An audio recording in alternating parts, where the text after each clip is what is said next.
Little Red Riding Hood. Long, long ago, in a small house near the forest, there lived a little girl with her mother. Her name was Little Red Riding Hood. One day, her mother said, "Grandma is sick. She's in bed. Go to her house. In the basket, there's a bottle of fresh milk, some bread and some butter for her."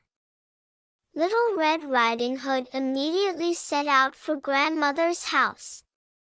But in the forest, she met a hungry wolf. "Where are you going?" said the wolf.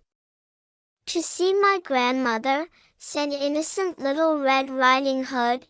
"She's sick. I have some milk, bread and butter for her."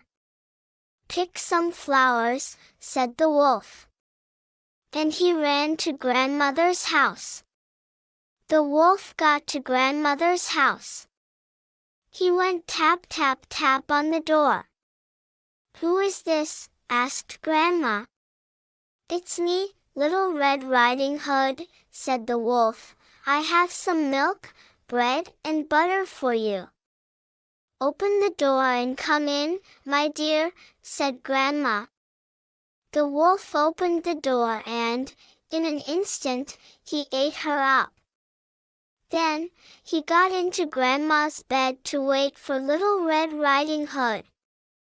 Little Red Riding Hood got to grandmother's house.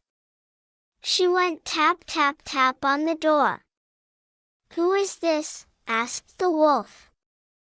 "It's me, Little Red Riding Hood. I have some milk, bread and butter for you. And some flowers. Open the door and come in, my dear," said the wolf. Little Red Riding Hood was surprised. Grandma looked so different. "Granny, what big ears you have," she said. "All the better to hear you with," said the wolf. "Granny, what big eyes you have," she said. "All the better to see you with," said the wolf. "Granny, what a big nose you have," she said. "All the better to smell you with," said the wolf. "Granny, what a big mouth you have," she said. "All the better to eat you with," said the wolf. And in an instant, he ate her up. The end.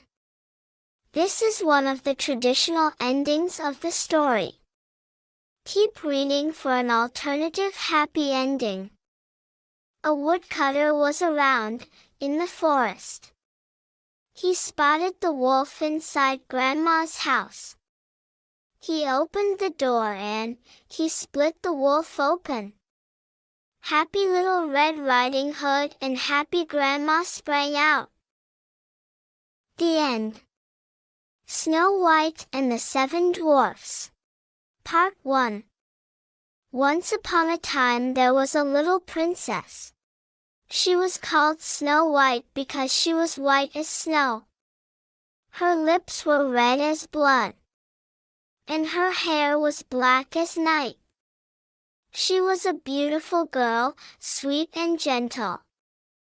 She lived in a palace with her father and her stepmother, the king and the queen. The queen was a beautiful woman. But she was wicked and vain. Every day, the queen looked in her magic mirror and asked, "Mirror, mirror on the wall, who's the fairest of all?" And every day, the mirror answered, "You, my queen. You are. You are the most beautiful of all." Time passed and little Snow White became a beautiful young lady. Everybody loved her. One morning, when the queen asked her magic mirror, "Mirror, mirror on the wall, who's the fairest of all?" the mirror answered, "My queen, you are beautiful, it's true. But Snow White is more beautiful than you." The queen was furious. She planned a horrible crime. She called a huntsman and commanded him, take Snow White deep into the forest, and kill her. But, Your Majesty, the beloved princess, he said, kill Snow White. And take out her heart, the queen commanded again. Part 2. The huntsman took Snow White deep into the woods. Forgive me, my princess. I have orders from the queen to kill you. But I can't do that, he said. Oh, good man, she cried, I'll run into the forest and I'll never come back. Snow White ran and ran through the dark forest. She was so scared. Then, she found a little house. The door was open. She went in.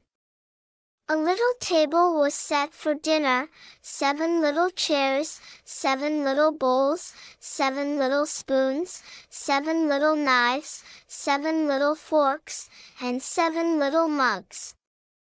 Snow White was hungry and thirsty.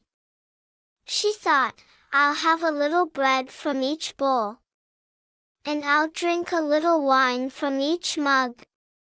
Then, feeling so tired, she lay down on one of the 7 little beds. And she fell asleep. In the morning, she woke up and saw the 7 masters of the house looking at her. They were 7 dwarfs. Who are you? They asked. My name is Snow White, she answered. And she told them the whole story about the wicked queen. Princess Snow White, you can stay, the dwarfs said. Can you help us cook and clean? Yes. I can cook and I can wash. And I can make beds, she said happily. Please, remember, don't open the door to strangers, said the dwarfs. The queen will find you. Part 3. At the palace, the queen asked her magic mirror, Mirror, mirror on the wall, who's the fairest of all? The mirror answered, My queen, you are beautiful, it's true. But Snow White is more beautiful than you. In the mountains, she dwells and she is still alive and well. The queen was absolutely furious.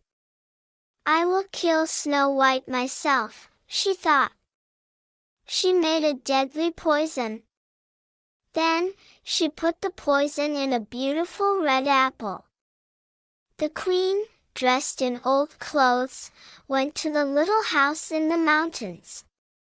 She knocked on the door, calling, Apples! Juicy apples! Apples for sale! Snow White answered, I'm sorry, madam. I can't open the door to strangers. Oh, I'm just an old woman. Open the window and take 1 apple, said the queen. Snow White opened the window, took the apple and had 1 bite.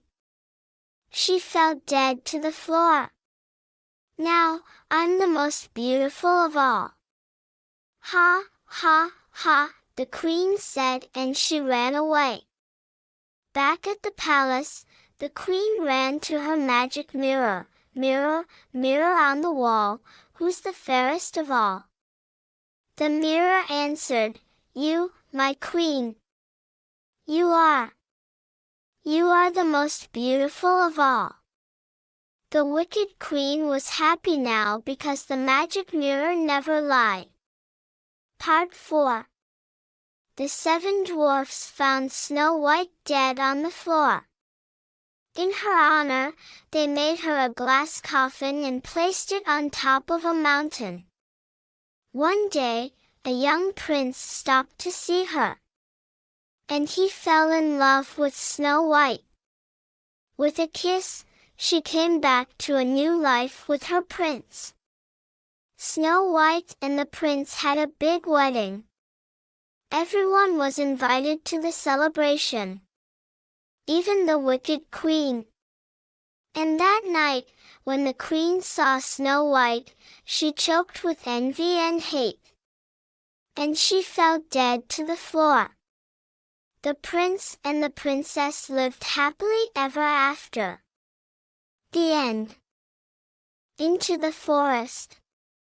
In stories for children, the forest is a symbol of danger and adventure. Little Red Riding Hood goes into the forest, Hansel and Gretel go into the forest, Snow White goes into the forest, too. And in the forest, they meet the big bad wolf, the cruel witch or the 7 dwarfs. What is so fascinating about them? One possible answer is that forests are full of magic, mystery, and horror. In books, the residents of the woods are monsters, dragons, bears, trolls, giants, and more. Children and adults love to read scary stories. In the past, real forests were a real danger for children. There were bandits and wild animals. Adults told stories to children to teach them a lesson: don't go into the forest alone, or the wolf will eat you up. Just like Little Red Riding Hood in one of the traditional endings written by Charles Perrault in 1697. In classic tales, forests are a mystery. Deep into the wood, anything is possible: talking animals, candy houses, and friendly dwarfs. There is no limit to fantasy and horror. And, maybe, this is the reason why we love these classics so much. They are an open door into the enchanted forest.